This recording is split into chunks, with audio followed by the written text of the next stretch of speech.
नमस्ते, प्रणाम, स्वागत करती हूँ अपने यूट्यूब चैनल पर। आप सभी लोग के सामने एक अवसानी मैया का गीत सुनाने चल रही हूँ। आप लोग सुनिएगा और कमेंट बॉक्स में बताइएगा गीत कैसा लगा।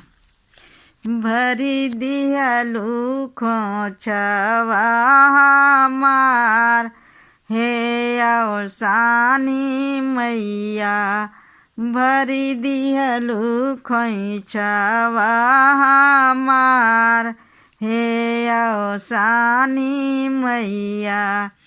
चटकी चुनरिया मैया लाई के चढ़ैब तोहका, चटकी चुनरिया मैया ला के चढ़ाइब तोहका।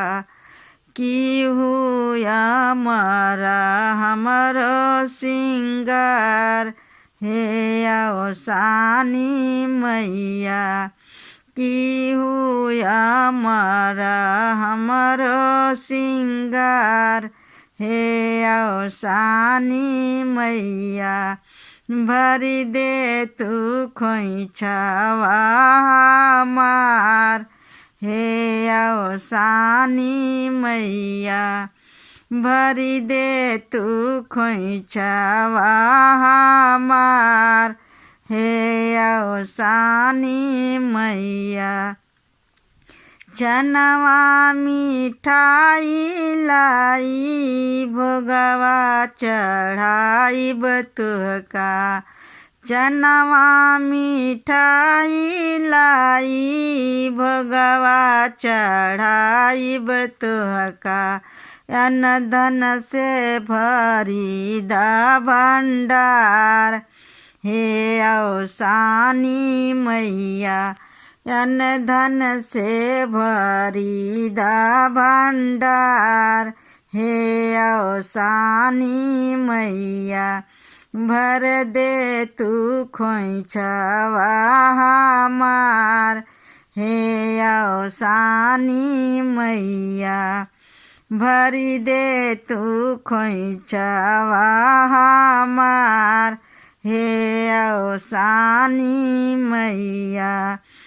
श्रद्धा सनेहिया से गोड़वा दबाइब तोहरा, श्रद्धा सनेहिया से गोड़वा दबाइब तोहरा।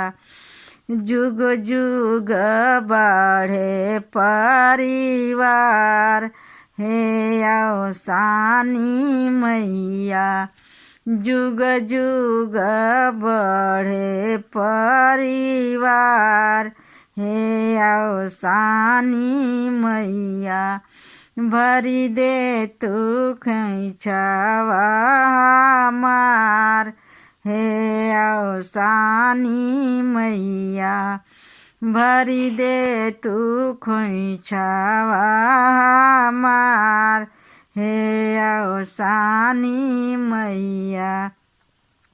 नीति नीति हंसी खुशी पूजवा कराइब तोहरा, नीति नीति हंसी खुशी पूजवा कराइब तोहरा।